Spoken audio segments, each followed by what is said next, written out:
Presented by Singing Parda Films, Rajgir.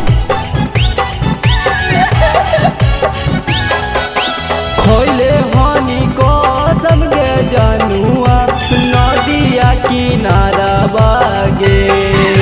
खोले हानि को समझे जानुआ नदिया किनारा बागे।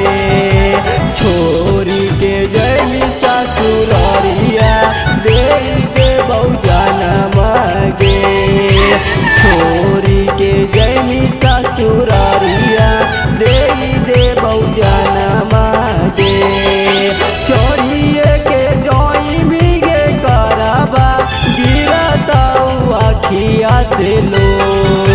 चढ़िए के जोई मिगे कराबा गिरता आखिया से लो। छोरी के जैमी ससुरारिया दे दे बहुजाना मागे। छोरी के जैमी ससुरारिया दे दे बहुजाना मागे।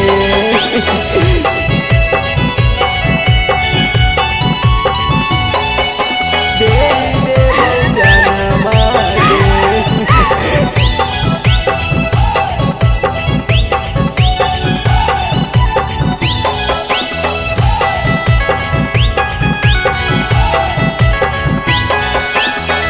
तू ही ता कहले हानि हमरा से वादा गे।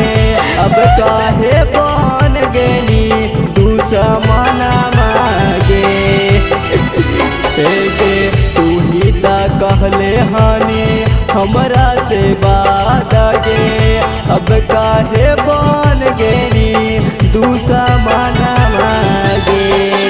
12 बजे रातिया के जानुआ के करते फोन मागे। 12 बजे रातिया के जानुआ के करते फोन मागे। सोची सोची रो बहुला भरबा नदिया किनारा बागे।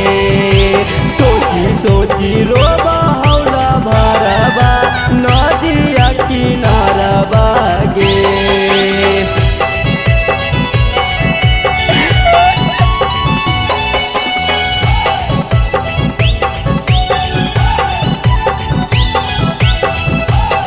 दे दे बहुजाना मागे।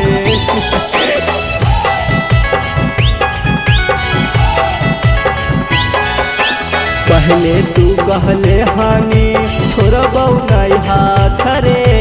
आज काहे बीच दगर में छोड़ दे नी हाथ गे।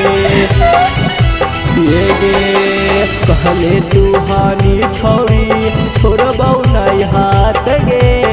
आज काहे बीच दगर में छोड़ दे नी साथ गे।